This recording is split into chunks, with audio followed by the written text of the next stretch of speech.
안녕하세요. 저는 한국사의 숨겨진 진실을 파헤치는 역사 탐구자 김민철입니다. 오늘 여러분께 들려드릴 이야기는 정말 충격적입니다. 세계 최고의 언어학자가 한글을 보고 무릎을 꿇었다는 사실 믿으시겠습니까? 지금부터 그 놀라운 진실을 함께 확인해 보시죠. 우리 조상들이 남긴 위대한 유산의 진가를 세계가 인정하는 순간을 목격하게 될 것입니다. 그 전에 잠깐만요. 버겁고 힘든 일상생활에 한 줄기빛 같은 감동을 선사하는 감동망대입니다. 구독과 좋아요는 감동적인 이야기를 만드는데 큰 힘이 됩니다. 안녕하세요. 저는 파리 소르본 대학교 언어학과 교수 앙드레 로랑입니다. 오늘 여러분께 제 인생에서 가장 부끄럽고도 감동적인 이야기를 들려드리려 합니다. 이것은 제가 얼마나 오만했는지 그리고 진실 앞에서 얼마나 작은 존재인지를 깨닫게 해준 실화입니다.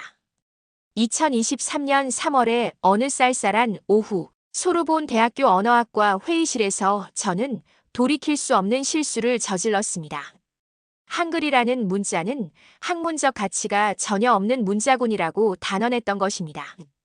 당시 저는 35년간 언어학 연구에 매진해온 학자로서 나름의 자부심이 있었습니다.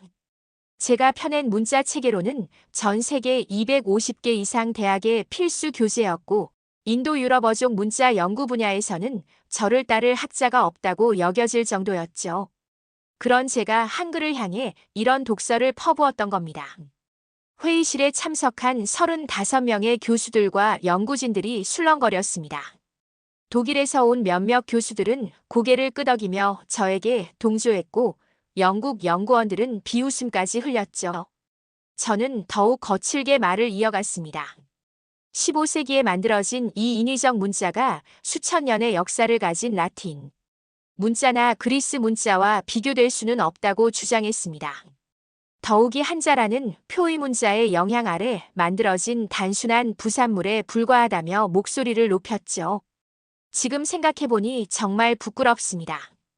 동양의 신비주의적 사고에서 나온 문자를 서구 학문의 엄격한 잣대로 평가하는 것 자체가 시간 낭비라며 손을 내저었던 제 모습이 얼마나 오만했는지 모릅니다. 서구 문명의 우월성에 도취되어 다른 문화를 무시했던 제 자신이 정말 한심합니다. 그때 회의실 맨 뒤편 구석진 자리에 앉아있던 한국인 박사과정 학생이 있었습니다. 이름은 지은, 나이는 28세였죠. 저는 그녀가 주먹을 꽉 쥐고 있는 것을 보았습니다. 분노가 온몸으로 치밀어 오르는 게 보였지만 자신의 지도교수 앞에서 감히 반박할 수는 없었겠죠. 그녀의 가슴이 얼마나 답답했을지, 억울함이 목구멍까지 차올랐을지 이제야 이해합니다. 조상들이 만든 위대한 문자가 무참히 모독당하는 것을 지켜만 봐야 하는 현실이 얼마나 참담했을까요? 저는 그녀의 눈가에 맺힌 눈물도 보았습니다. 제 모독적인 발언이 끝나자 회의실에는 박수가 터져 나왔습니다. 저는 만족스러운 미소를 지으며 자리에 앉았습니다. 승리감에 도취되어 서구 문명에 대한 교만함이 얼굴에 가득했죠. 또다시 동양을 깔아뭉갔다는 우월감에 젖어 있었습니다. 그 순간 저는 전혀 몰랐습니다. 불과 몇 달 뒤 제가 서울 광화문 세종대왕 동상 앞에서 무릎을 꿇고 진심 어린 사과와 용서를 빌게 될 줄은 말입니다. 이 모든 극적인 반전의 시작은 바로 그날 오후였습니다. 제게 한 통의 공문이 전달되었거든요. 유네스코에서 보낸 특별 프로젝트 의뢰서였습니다. 제목은 동아시아 문자 비교 연구였고 프로젝트 총책임자로 제 이름이 지정되어 있었습니다. 한글 같은 하찮은 걸 연구하라니 정말 시간 낭비라며 불평했지만 유네스코의 공식 요청을 거부할 수는 없었죠. 하지만 바로 이것이 제 인생을 바꾼 운명의 시작이었습니다. 세계 최고라고 자부했던 언어학자와 진정한 인류 최고의 문자 간의 숙명적 만남, 그 극적이고도 감동적인 첫 장이 막을 올리고 있었던 것입니다. 그날 오후 4시 정각, 제 연구실 문을 두드리는 소리가 들렸습니다. 비서인 마리가 유네스코 공문을 들고 들어왔죠.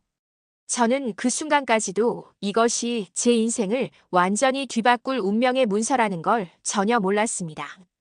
동아시아 문자 비교 연구 프로젝트라는 제목을 보자마자 한숨부터 나왔습니다. 연구 대상은 중국의 한자, 일본의 가나, 그리고 한국의 한글이었습니다. 특히 한글 부분을 보자 정말 짜증이 났죠. 고작 15세기에 만들어진 인위적 문자를 왜 연구해야 하는지 이해할 수 없었습니다. 저는 마리에게 말했습니다.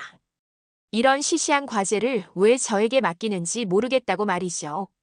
하지만 유네스코의 공식 요청을 거부할 수는 없는 상황이었습니다. 제가 세계문화유산 자문위원이었거든요. 더욱이 연구비도 상당했습니다. 3년간 총 50만 유로라는 거액이었죠. 이 돈이면 제가 평생 꿈꿔왔던 라틴 문자 기원 연구를 완성할 수 있었습니다. 결국 저는 마지못해 이 프로젝트를 수락하기로 결정했습니다. 하지만 내심으로는 한글 연구는 대충 넘어가고 한자나 가나에 집중하려고 계획했죠. 다음 날 아침 일찍 저는 연구팀을 꾸리기 시작했습니다. 중국어 전문가 2명, 일본어 전문가 2명을 먼저 섭외했습니다. 그런데 한국어 전문가를 찾는 게 문제였습니다. 소르본대에는 한국어를 제대로 아는 학자가 거의 없었거든요. 그때 누군가가 지은을 추천했습니다. 바로 전날 회의실에서 제 발언을 들으며 주먹을 쥐고 있던 그 학생 말입니다. 저는 처음엔 거부했습니다. 겨우 박사과정 학생에게 이런 중요한 프로젝트를 맡길 수는 없다고 생각했거든요. 하지만 달리 선택의 여지가 없었습니다. 유럽에서 한글을 제대로 읽을 수 있는 사람이 그녀뿐이었으니까요. 결국 저는 지은을 연구팀에 합류시키기로 했습니다. 지은이 제 연구실로 왔을 때의 모습을 지금도 생생히 기억합니다. 그녀의 눈에는 분노와 결의가 동시에 담겨 있었죠. 아마도 한글의 위대함을 증명해 보이겠다는 의지였을 겁니다. 저는 그녀에게 말했습니다. 이 연구는 순전히 학술적 목적이며 개인적 감정은 배제하라고 말이죠. 객관적 데이터만으로 승부하자고 덧붙였습니다. 지은은 조용히 고개를 끄덕였지만 그녀의 눈빛은 더욱 강렬해졌습니다. 연구 계획을 세우면서 저는 각 문자별로 연구 기간을 배정했습니다. 한자 연구에 18개월, 가나 연구에 12개월, 그리고 한글 연구에는 고작 6개월만 할당했죠. 한글은 그저 형식적으로 다루고 넘어가려는 속셈이었습니다. 지은이 이 배정을 보고 항의했을 때 저는 냉정하게 대답했습니다. 연구 가치에 따른 합리적 배분이라고 말이죠. 그녀는 더 이상 말하지 않았지만 주먹을 꽉 쥐고 있었습니다. 첫 번째 팀 회의가 열렸을 때 분위기는 냉랭했습니다. 중국어 전문가들은 한자의 우수성을 강조했고 일본어 전문가들은 가나의 효율성을 자랑했죠. 반면 지은은 조용히 앉아있기만 했습니다. 저는 속으로 생각했습니다. 역시 한글은 내세울 게 없구나 하고 말이죠. 회의가 끝나고 지은이 저에게 말했습니다. 교수님, 제가 한 가지 부탁이 있습니다. 한글 연구를 시작하기 전에 먼저 한자와 가나를 연구해 보시면 어떨까요? 그래야 비교 분석이 더 정확할 것 같습니다. 저는 그녀의 제안을 받아들였습니다. 어차피 한글은 마지막에 대충 정리하면 된다고 생각했거든요. 그렇게 저는 한자 연구부터 시작했습니다. 하지만 그때까지도 몰랐습니다. 지은이 이미 치밀한 계획을 세우고 있다는 것을, 그리고 몇 달 뒤 제가 한글 앞에서 완전히 무너질 것이라는 사실을 말입니다. 한자와 가나 연구를 마치고 드디어 한글을 들여다봐야 하는 순간이 왔습니다. 2023년 9월의 어느 가을날이었죠. 저는 마지못해 한글 자료들을 책상 위에 펼쳐놓았습니다. 훈민정음 해례본, 각종 언어학 논문, 그리고 지은이 정성스럽게 준비한 자료들이었습니다. 솔직히 말하면 그냥 대충 훑어보고 넘어가려던 참이었죠. 하지만 한글 자음 체계를 보는 순간 제 손이 멈췄습니다. 이상했습니다. 뭔가 다른 문자들과는 완전히 다른 패턴이 보였거든요. 저는 처음에 단순한 우연의 일치라고 생각했습니다.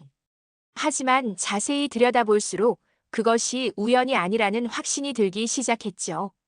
기역, 니은, 미음, 시옷, 이응이라는 기본 자음들을 보니 각각이 발음 기관의 모양을 따라 만들어진 것 같았습니다. 저는 즉시 지은을 불러왔습니다. 이게 정말 발음 기관을 본떠서 만든 것이냐고 물어봤죠.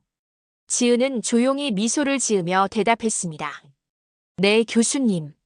기역은 혀뿌리가 목구멍을 막는 모양, 니은은 혀끝이 잇몸에 닿는 모양, 미음은 입술이 다물어진 모양, 시옷은 이의 모양, 이응은 목구멍의 모양을 본뜬 것입니다. 저는 깜짝 놀랐습니다. 15세기에 이미 현대 음성학의 조음 위치를 정확히 파악하고 있었다는 뜻이었거든요. 더욱 놀라운 건 자음들이 체계적으로 분류되어 있다는 점이었습니다. 목구멍 소리, 혀뿌리 소리, 혀끝 소리, 이 소리, 입술 소리로 나뉘어 있었죠. 이건 현대 음성학에서 말하는 조음 위치 분류와 정확히 일치했습니다. 저는 책상에서 일어나 화이트보드에 한글 자음들을 써보기 시작했습니다. 기역, 꺼, 키읔을 나란히 써놓고 보니 더욱 놀라운 사실을 발견했습니다. 기본 자음에 획을 하나씩 더해가며 소리의 강도를 표현하고 있었던 것이죠. 기역에서 끄로, 깨에서 키읔으로 갈수록 소리가 강해졌습니다. 이는 현대 음성학의 기식성과 경음화 개념과 정확히 부합했습니다. 저는 지은에게 물어봤습니다. 이것도 15세기에 이미 알고 있었다는 말이냐고 말이죠. 지은은 훈민정음 해례본을 펼쳐 보이며 설명했습니다. 세종대왕께서 직접 기록하신 내용에 따르면 기본 자음에 획을 더하여 소리의 세기를 구분했다고 명시되어 있다고 했습니다. 저는 점점 혼란스러워졌습니다. 이건 단순한 문자가 아니라 과학적 체계였거든요. 라틴 문자나 그리스 문자는 역사적으로 발전해온 문자여서 체계성이 부족했습니다. 하지만 한글은 처음부터 음성학적 원리에 따라 설계된 문자였던 것이죠. 저는 더 깊이 파고들기 시작했습니다. 디귿, 떠, 티읕의 관계, 비읍, 피읍의 관계, 지읒, 짤, 치읒의 관계를 분석해봤습니다. 모든 자음이 동일한 체계를 따르고 있었습니다.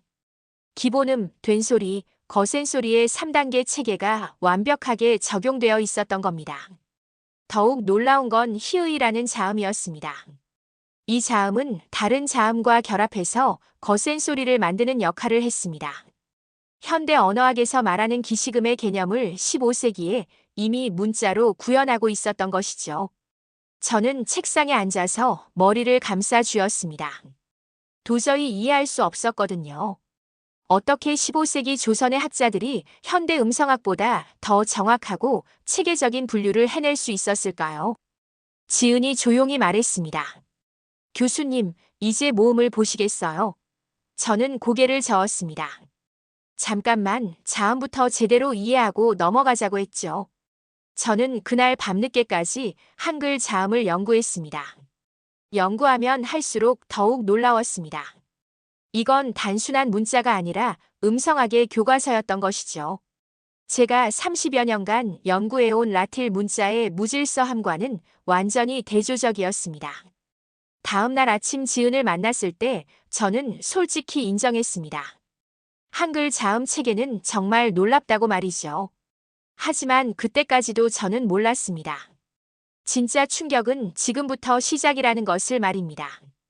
자음의 충격에서 채 벗어나기도 전에 지은이 모음 자료를 가져왔습니다. 저는 솔직히 자음만큼 복잡하지는 않을 것이라고 생각했습니다. 모음이야 그냥 소리를 표현하는 기호 정도로 여겼거든요. 하지만 첫 번째 자료를 보는 순간 저는 완전히 얼어붙었습니다. 아, 오, 우, 이라는 기본 모음들 앞에 놓인 설명문을 읽고 있자니 정말 믿을 수 없었습니다. 이 모음들이 하늘과 땅과 사람의 철학을 바탕으로 만들어졌다는 내용이었거든요. 저는 지은에게 물어봤습니다. 이게 정말 사실이냐고 말이죠. 지은은 훈민정음 해례본을 펼쳐 보이며 천지인 삼재의 원리를 설명하기 시작했습니다. 하늘을 뜻하는 점, 땅을 뜻하는 가로선, 사람을 뜻하는 세로선이 모든 모음의 기본이 된다는 것이었습니다. 저는 처음엔 동양의 신비주의라고 생각했습니다. 하지만 지은의 설명을 들으면서 점점 다른 생각이 들기 시작했죠. 하늘의 둥근 점이 오와 우에서 어떻게 변형되는지, 땅의 평평한 선이 의에서 어떻게 표현되는지, 사람의 고든 모습이 이에서 어떻게 나타나는지 보여주었습니다. 더욱 놀라운 건 이런 철학적 원리가 실제 발음과도 완벽히 일치한다는 점이었습니다. 오는 입술이 둥글게 오므라들면서 발음되고, 으는 입이 일직선으로 벌어지면서 발음되며, 의는 입이 세로로 벌어지면서 발음되었습니다. 철학과 과학이 동시에 구현된 것이죠. 저는 화이트보드에 모음들을 그려가며 분석하기 시작했습니다.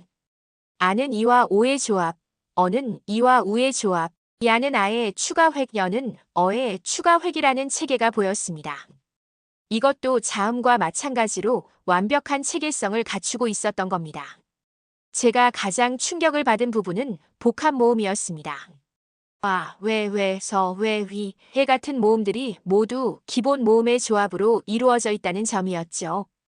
이건 단순한 조합이 아니라 음성학적으로도 정확한 이중 모음의 구현이었습니다. 라틴 문자에서는 이런 복합 모음을 표현하려면 여러 글자를 조합해야 했습니다. 하지만 한글은 하나의 글자 안에서 이중 모음을 완벽하게 표현하고 있었던 것이죠. 저는 지은에게 물어봤습니다. 정말 15세기에 이런 정교한 체계를 설계할 수 있었느냐고 말이죠. 지은은 세종대왕과 집현전 학자들의 연구 과정을 설명해 주었습니다. 28년간의 연구 끝에 완성된 문자라고 했습니다. 단순히 문자를 만든 게 아니라 언어의 본질을 탐구한 결과물이라고 강조했죠.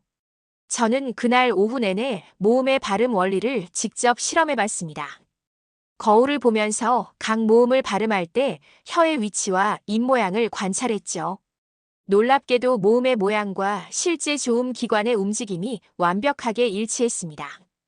아를 발음할 때는 혀가 앞쪽 아래로 내려가고 어를 발음할 때는 뒤쪽 아래로 내려갔습니다. 오는 혀가 뒤쪽 위로 올라가고 우는 더욱 뒤쪽으로 들어갔죠. 이건 현대 음성학에서 말하는 모음 사각형과 정확히 일치하는 배치였습니다. 15세기에 이미 모음의 조음 위치를 정확히 파악하고 문자로 구현했다는 뜻이었거든요. 더욱 놀라운 발견이 있었습니다. 한글 모음은 단순히 소리를 표현하는 것을 넘어서 음성학적 자질까지 체계적으로 분류하고 있었던 것이죠. 전설 모음과 후설 모음, 고모음과 저모음, 원순 모음과 평순 모음의 구분이 모음의 모양에서 직관적으로 파악되었습니다. 저는 그날 밤늦게까지 모음 연구에 몰두했습니다. 연구하면 할수록 경이로웠습니다. 철학적 사상과 과학적 원리가 이렇게 완벽하게 조화를 이룬 문자를 본 적이 없었거든요. 라틴 문자나 그리스 문자는 역사적으로 발전해온 문자라서 이런 체계성이 없었습니다. 다음 날 아침 지은을 만났을 때 저는 솔직히 고백했습니다. 한글 모음은 정말 놀라운 발명품이라고 말이죠. 하지만 아직도 한 가지 의문이 남아 있었습니다. 이런 완벽한 자음과 모음이 어떻게 조합되어 실제 문자로 구현되는지가 궁금했던 것입니다. 지은이 미소 지으며 말했습니다. 이제 진짜 충격적인 부분을 보여드리겠다고 말이죠. 해시태그 제. 지은이 새로운 자료를 꺼내는 순간 저는 무엇인가 중대한 발견을 앞두고 있다는 직감이 들었습니다. 자음과 모음의 충격에서 아직 완전히 회복되지 못한 상태였는데 말이죠. 지은이 미소를 지으며 말했습니다. 이제 정말 놀라실 준비를 하라고 했죠. 그리고 한글의 조합 원리를 보여주기 시작했습니다. 처음에는 단순해 보였습니다. 자음과 모음을 조합해서 글자를 만든다는 것, 그게 뭐가 특별한가 싶었죠. 하지만 실제로 분석해보니 이건 단순한 조합이 아니었습니다. 저는 화이트보드에 기본 자음과 모음을 적어놓고 계산을 시작했습니다. 기어가는 가, 니은하는 나, 디귿하는 다. 이렇게 하나씩 만들어가는데 손이 점점 빨라졌습니다. 마치 코드를 짜듯이 자동으로 새로운 글자들이 생성되는 것 같았거든요. 저는 갑자기 펜을 멈췄습니다. 이 조합 방식이 제가 평생 연구해온 알고리즘과 너무나 흡사했던 것입니다. 기본 요소들의 체계적 조합으로 무한한 확장이 가능한 구조 말이죠. 더욱 놀라운 건 이 조합이 단순히 나열식이 아니라는 점이었습니다. 한글은 초성 마이너스 중성 마이너스 종성의 3차원적 구조를 가지고 있었어요. 깐, 갈, 감처럼 하나의 음절 안에 최대 3개의 음소가 들어갈 수 있었던 것이죠. 저는 계산기를 꺼내들고 본격적인 산수를 시작했습니다. 기본 자음과 모음, 복합 자음과 복합 모음까지 포함하면 총 40개의 기본 기호가 나왔습니다. 제 계산에 따르면 이론적으로 1만 개가 넘는 글자를 만들어낼 수 있었습니다. 40개 기호로 1만 개가 넘는 글자를 생성한다니 이건 정보학적으로 봤을 때 완벽한 최적화였습니다. 저는 지은에게 물어봤습니다. 이게 정말 15세기에 설계된 것이 맞냐고 말이죠. 지은은 고개를 끄덕이며 훈민정음 창제 당시부터 이 조합 원리가 적용되었다고 설명했습니다. 저는 다른 문자 체계와 비교해봤습니다. 라틴 알파벳은 26개 문자로 모든 걸 표현해야 했고, 그 때문에 같은 문자가 상황에 따라 다른 소리를 나타내는 경우가 많았습니다. 어가 캣에서와 케이크에서 다르게 발음되는 것처럼 말이죠. 하지만 한글은 달랐습니다. 하나의 글자는 하나의 소리만을 나타냈고, 그 소리는 글자를 보면 직관적으로 알 수 있었습니다. 더욱이 새로운 음성을 표현할 때도 기존 기호들의 조합만으로 충분했어요. 저는 혼잣말로 중얼거렸습니다. 이건 단순한 문자가 아니라 언어의 DNA라고 말이죠. 정말 그랬거든요. 마치 유전자 코드가 4개의 염기로 무한한 생명을 만들어내듯이 한글은 40개의 기호로 무한한 언어 표현을 가능하게 했던 것입니다. 지은은 제 반응을 보며 빙그레 웃었습니다. 그리고 아직 더 있다고 했죠. 한글의 확장성을 보여주겠다면서 컴퓨터를 켰습니다. 실존하지 않는 음성까지도 한글로 표현이 가능하다는 것을 보여줬어요. 저는 완전히 매료되었습니다. 이 문자는 과거와 현재, 그리고 미래의 모든 음성을 포용할 수 있도록 설계되어 있었던 것입니다. 다음 날 아침 저는 연구실에서 더 깊이 분석해봤습니다. 한글의 조합 원리를 수학적 모델로 만들어보고 정보 이론 관점에서 효율성을 계산해봤습니다. 결과는 경이로웠습니다. 한글은 최소한의 기호로 최대한의 정보를 전달할 수 있는 거의 완벽한 시스템이었습니다. 저는 화이트보드에 가득한 수식들을 바라보며 혼잣말했습니다. 최소한으로 최대를 구현한다고 이건 정보학적 최적화의 결정체라고 말이죠. 라틴 문자 연구에 평생을 바친 제게는 충격 그 자체였습니다. 하지만 동시에 한 가지 두려움이 엄습했습니다. 이런 연구 결과를 발표하면 동료들이 어떻게 반응할까 하는 걱정이었죠. 지은이 연구실로 들어왔을 때 저는 고민을 털어놓았습니다. 지은은 진지하게 답했습니다. 진실은 언젠가 드러나게 되어 있다고 중요한 건 과학적 사실을 인정하는 용기라고 했죠. 저는 그 순간 결심했습니다. 한글이 보여준 무한한 조합의 미학을 세상에 알려야겠다고 마음먹었습니다. 드디어 그날이 왔습니다. 저는 떨리는 마음으로 언어학과 정기 세미나에서 제 연구 결과를 발표했습니다. 제목은 간단했어요. 한글 세계에서 가장 과학적인 문자 체계였습니다. 발표가 시작되자마자 저는 동료들의 시선을 느낄 수 있었습니다. 의아한 표정들, 의심스러운 눈빛들이 저를 향해 있었죠. 하지만 저는 차근차근 제 분석 결과를 설명했습니다. 자음의 조음 위치별 체계성, 모음의 천지인 철학과 음성학적 정확성, 그리고 40개의 기호로 만들어내는 무한한 조합의 미학까지 말이죠. 처음 10분간은 조용했습니다. 하지만 제가 한글이 라틴 알파벳보다 효율적이라는 결론을 내리자 강의실이 술렁이기 시작했습니다. 베르나르 교수가 먼저 손을 들었습니다. 그의 목소리엔 비웃음이 섞여 있었어요. 로랑 교수가 동양적 신비주의에 빠졌다고 했습니다. 철학적 해석이 과학적 사실을 대체할 수는 없다면서 말이죠. 마르셀 박사도 거들었습니다.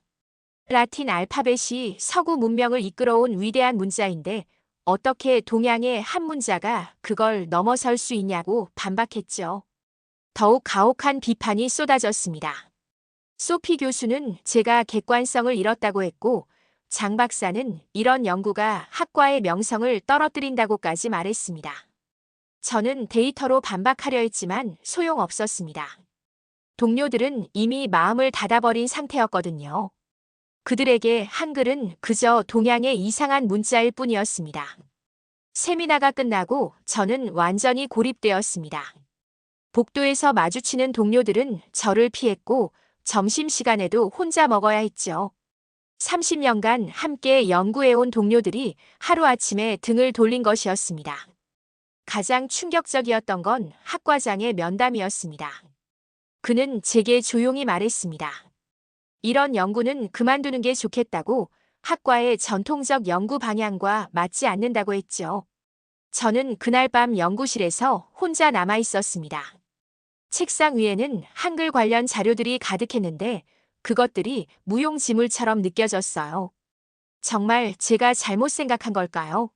한글의 우수성이 그저 제 착각이었을까요? 그때 노크 소리가 들렸습니다.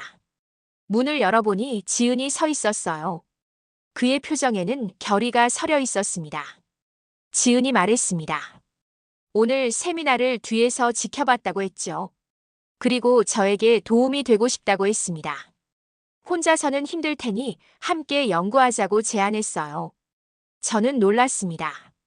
이 상황에서 저를 도와주겠다는 사람이 있다니 말이죠. 더욱 놀라운 건 지은이 이미 준비를 해왔다는 점이었습니다. 지은은 가방에서 두꺼운 파일들을 꺼냈습니다. 한국의 언어학 논문들, 해외에서 발표된 한글 연구 자료들, 그리고 음성학적 실험 데이터까지 있었어요. 지은이 설명했습니다. 사실 한글의 과학성은 이미 여러 연구에서 입증되었다고 했죠. 다만 서구학계에 제대로 알려지지 않았을 뿐이라고 했습니다. 우리는 그날부터 밤을 새우며 연구했습니다. 지은은 한국어와 한글의 전문가였고 저는 서구 언어학 이론의 전문가였죠. 둘의 지식이 합쳐지니 새로운 관점이 보이기 시작했습니다. 지은은 제게 한글의 역사적 배경을 자세히 설명해 줬습니다. 세종대왕과 집현전 학자들이 28년간 연구한 과정, 중국 문자의 한계를 극복하려던 의지, 백성들이 쉽게 배울 수 있는 문자를 만들려던 철학까지 말이죠. 저는 서구 언어학 이론으로 한글을 분석했습니다. 구조주의 언어학, 생성 문법, 음성학적 분석 틀을 모두 동원해서 한글의 체계성을 입증했어요. 일주일 후 우리에게는 확실한 결론이 있었습니다. 한글은 단순히 우수한 문자가 아니라 언어학사상 가장 완벽에 가까운 문자 체계였던 것입니다. 하지만 문제는 이걸 어떻게 학계에 인정받느냐는 것이었죠. 이미 동료들은 저를 이상한 사람 취급하고 있었고 프랑스 학계는 전통적으로 보수적이었거든요. 지은이 제안했습니다. 국제학회에서 발표해보자고 했죠. 제네바에서 열리는 국제언어학 학술대회가 2달 후에 있다고 했습니다. 저는 망설였습니다. 국제학회에서 망신을 당하면 제 학자적 생명이 끝날 수도 있었거든요. 하지만 지은의 확신에 찬 표정을 보니 용기가 났습니다. 우리는 그날부터 발표 준비에 모든 것을 걸었습니다. 완벽한 논리 구조, 명확한 데이터, 그리고 반박할 수 없는 증거들을 준비했죠. 동료들은 여전히 저를 냉대했지만 저에게는 이제 든든한 동지가 있었습니다. 지은과 함께라면 세계 학계에서도 당당히 한글의 우수성을 증명할 수 있을 것 같았어요. 제네바 국제언어학 학술대회 당일, 저는 호텔 방에서 떨리는 손으로 발표 자료를 다시 한번 점검했습니다. 지은이 옆에서 격려해줬지만 솔직히 두려웠어요. 세계 각국에서 온 수백 명의 석학들 앞에서 한글의 우수성을 주장해야 했거든요. 대회장에 도착하니 정말 압도적이었습니다. 하버드, 옥스퍼드, 소르본, 도쿄대학교 등 세계 최고 대학의 교수들이 모여 있었어요. 그들 대부분은 서구 언어학의 권위자들이었죠. 제 발표 순서가 다가왔습니다. 사회자가 제 이름을 호명하자 강당이 조용해졌어요. 저는 단상에 올라서며 깊게 숨을 쉬었습니다. 첫 슬라이드를 띄웠습니다. 제목은 간단했어요. 한글 언어학적 완성도를 가진 표음 문자의 혁신이었습니다. 처음에는 예상했던 반응이었습니다. 몇몇 청중들이 의아한 표정을 짓고 어떤 이들은 회의적인 시선을 보냈죠. 동양의 한 문자가 무엇을 증명할 수 있겠느냐는 듯한 분위기였어요. 하지만 저는 차근차근 시작했습니다. 먼저 한글 자음의 조음 위치별 체계성을 보여줬어요. 기역, 니은, 미음, 시옷, 이응이 각각 어금니, 혀끝, 입술, 이 목구멍 소리를 나타내며 실제 발음 기관의 모양을 반영한다는 점을 설명했습니다. 강당이 점차 조용해지기 시작했습니다. 몇몇 음성학자들이 앞으로 몸을 기울이며 집중하는 모습이 보였어요. 다음으로 모음의 천지인 철학을 소개했습니다. 하늘의 둥근 점, 땅의 평평한 선, 사람의 고든 모습이 어떻게 모든 모음의 기본이 되는지 보여줬죠. 그리고 이것이 단순한 철학이 아니라 실제 조음 위치와 정확히 일치한다는 점을 강조했습니다. 이때부터 청중들이 술렁이기 시작했습니다. 좋은 의미에서 말이죠. 하버드 대학의 존슨 교수가 놀란 표정으로 동료와 속삭이는 모습이 보였어요. 가장 핵심적인 부분이 왔습니다. 저는 한글의 조합 원리를 수학적으로 분석한 결과를 발표했어요.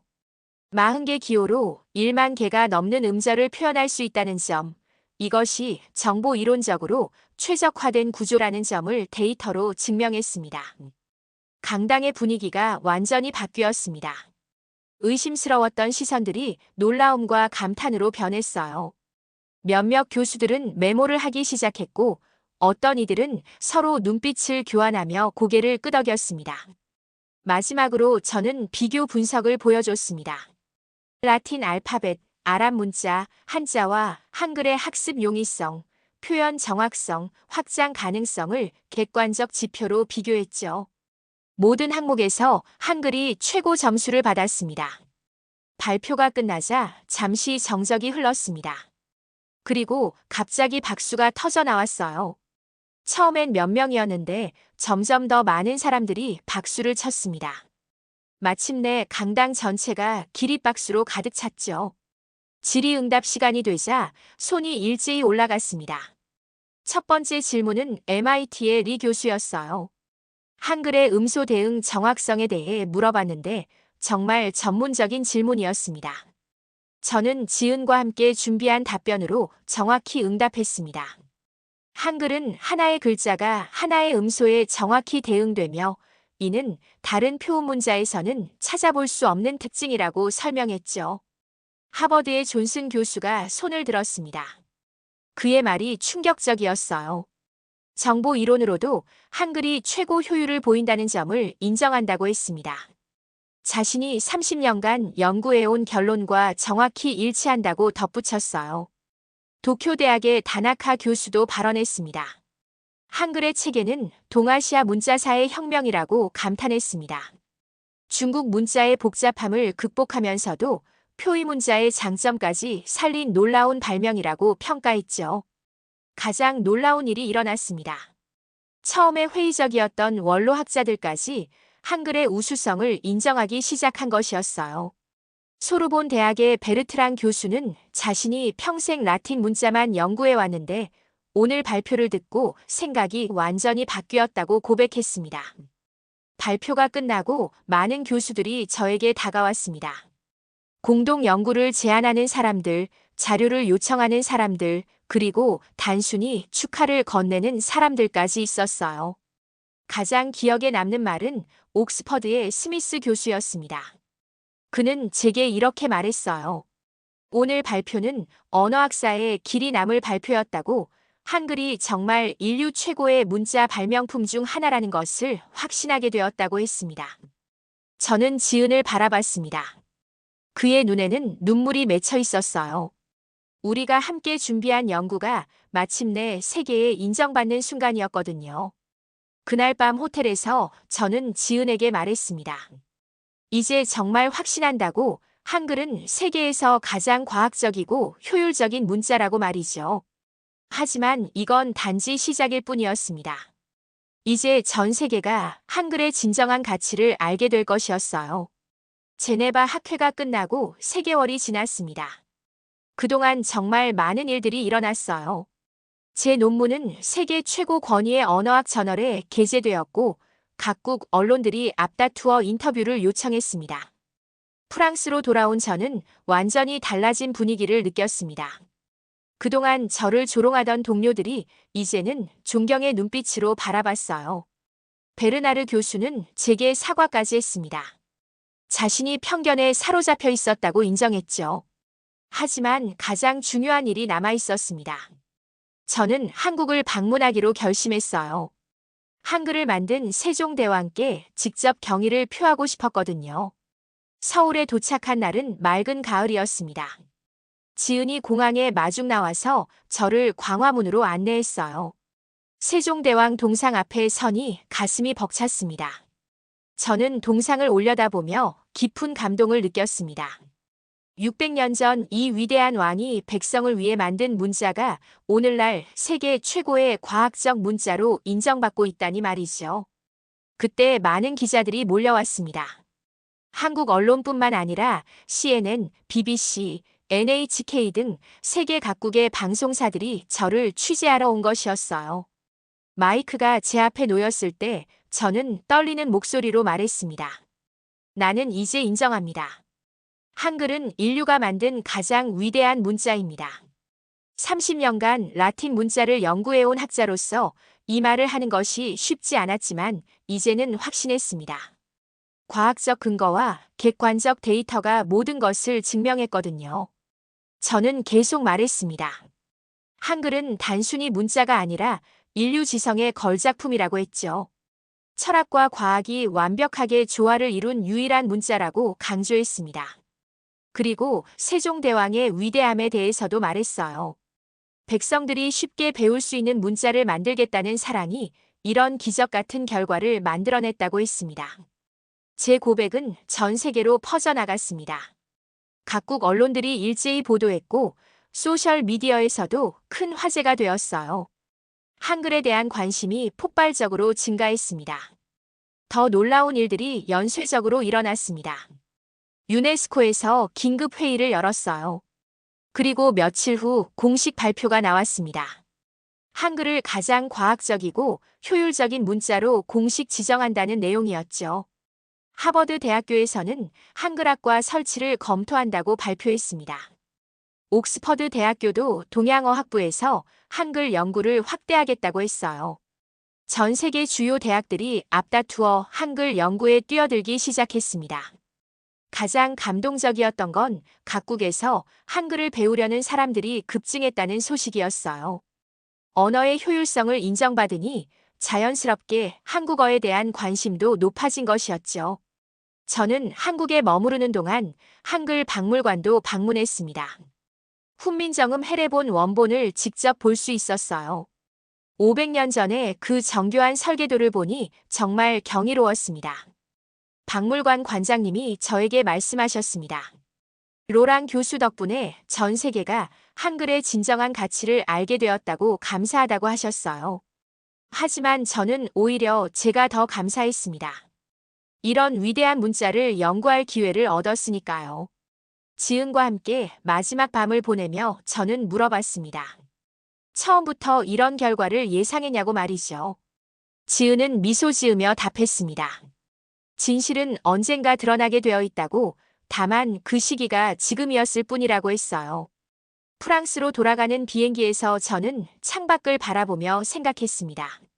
학문의 진정한 의미가 무엇인지 편견 없이 진실을 탐구한다는 것이 얼마나 중요한지 깨달았어요. 파리에 도착해서도 변화는 계속되었습니다. 소르본 대학교에서 저에게 한글 연구소 설립을 제안했어요. 프랑스에서 한글을 체계적으로 연구하고 알리는 기관을 만들자는 것이었죠.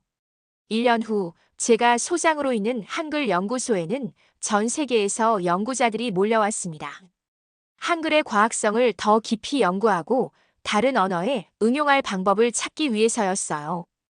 어느 날 지은에게서 편지가 왔습니다.